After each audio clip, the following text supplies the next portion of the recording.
Here is our next spider species, the striped fishing spider. It's native to nearly all of eastern North America.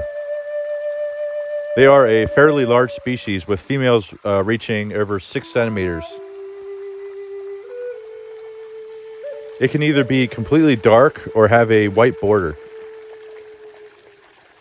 This is a female. They're mostly found along fast-moving streams.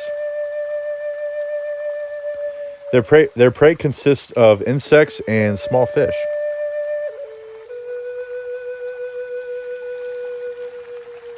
What a beautiful spider.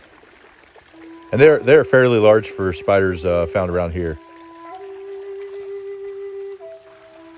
There are quite a few species that look very similar